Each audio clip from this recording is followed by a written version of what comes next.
Well, what I remember of Sean and Ryan and Mark when we were here, my wife and I would come for dinner, we'd have dinner, and then all of a sudden Ryan would get up and say, I'm going out, so he'd go and take dishes and put them here and there, he'd go. Then the other guy would all of a sudden, they'd disappear. They had their lives to live, and we were talking about this and that, and they weren't relating. They had other commitments, and we knew that.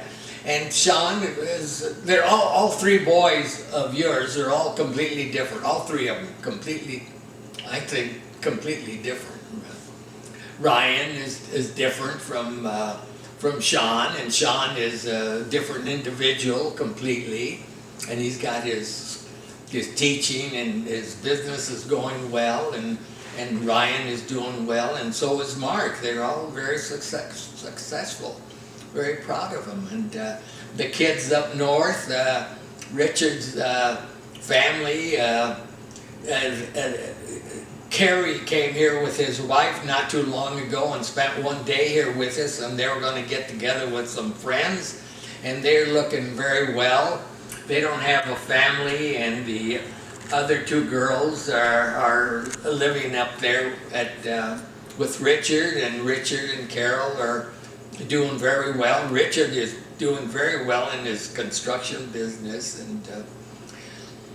and we haven't seen them in quite a while.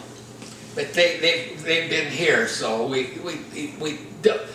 it's very difficult. It's not close. I mean, you got to pay for an airplane trip or whatever, and then to come here, they can do their thing, and it's the same with my brother Fausto. I don't see him that much, and we're trying to get together with my two younger brothers, Fausto and Carlos. Carlos lives near San Diego, and he wants to come up here to join us for lunch, and Fausto. One of these days we'll do that, and so we can get together and talk about the old days or whatever, that's what old people talk about. And let's see, what else, Arlene? Anything else, Arlene? No, that's it. I just go back to just How say about one your more boys? time. Anything about Ryan is doing well. Ryan is doing very well in his new business, and he has a charming little girlfriend of his, and of course Mark is doing very well. He's always been a go-getter. I remember when he was teaching, and he was teaching, I think, first grade, and the kids didn't want to go to second grade. They were hanging on to his back.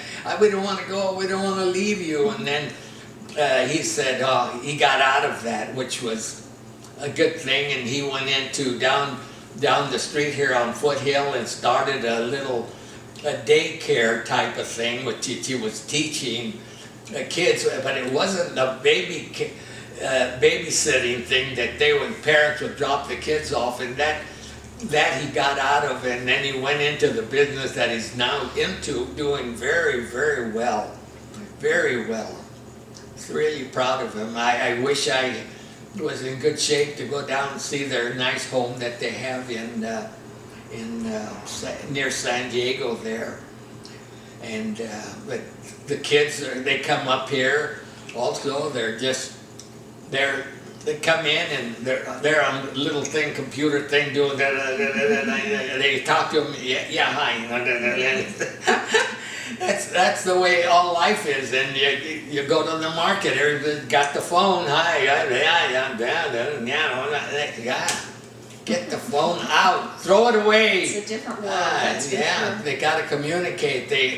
Shall I get the 8-ounce or 16-ounce can? I feel like telling them, you decide, lady. And every once in a while I'm walking up and down the aisles and I see a lady in a skirt and everything looks very charming. I stop and tell her, it's so nice to see a lady in a skirt. Very nice. You look very charming. Thank you for appearing like that. And they say, oh, thank you very much. And you see other gals that are walking ripped jeans, and they're coming out their knees, and they got other thing, they got a shirt here, and they got a little short thing, the thing is sticking out here. I feel like, your thing is coming out, tuck it in.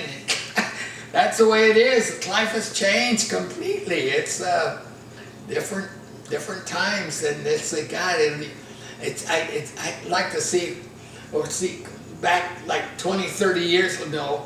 Now in the future, how it's going to be when they look at somebody with the shorts and stuff, and somebody with no shoes on. You know, but that's the way they are. Life is very casual. It's not like they used to be with stuffy ties and coats and vests, in which we did have all the time. And nobody dresses up anymore, even in Hollywood. The only time they dress up, Academy Awards, and the gals, I think that's the only time they dress a gown, is when they walk down the red carpet.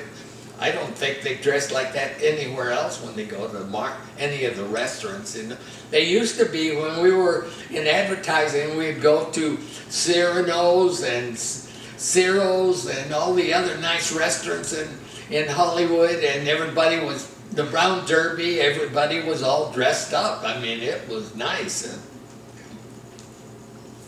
Nice at that time. Now it's nice right now for everybody, the generation right now. It's a good way to live. You can enjoy everything is super. Everybody is the same, you know. And of course everybody has to have 2 cars now, or 3 cars. It's amazing. It's before you could have 1 car and alternate because they were expensive. Now they're all expensive, but you got to have them. Arlene, what else, any final thoughts that you have? Just gratitude. That's really all I can think of right now, is that you offer this amazing service, that we can have my dad with us always, and that we did it at a time in his life when he was still able to remember and talk and have these memories on the forefront of his mind, because this is something that we would have lost. And I feel that it's so important for our family to have this legacy, and that he took the time and the effort, especially because he didn't want to at the beginning. And this is a gift that he's given his whole family. So for that, I'm very grateful. So I want to give you a kiss. Thank you. Thank you for letting me live and share part of your life, Arlene. And, you know, I don't want to ever step in and hold you from doing your thing, which we don't. That you always, if you're going to go somewhere, you're gone in 2 or 3 days and so forth, and you go visit somebody, which is fine. And you know that I can take care of myself. I do my own, preparing my own breakfast and my meals, and I go to market, and I get my scotch out once in a while, and I have my glass of wine with my dinner, and to follow it with a nice beer. And so I'm not driving anywhere, so what the hell? So go for it. Who's gonna, and you gotta take a lifesaver, so in case the cops come in, you know. But I do, yeah. Thank you. Hold tight, you guys.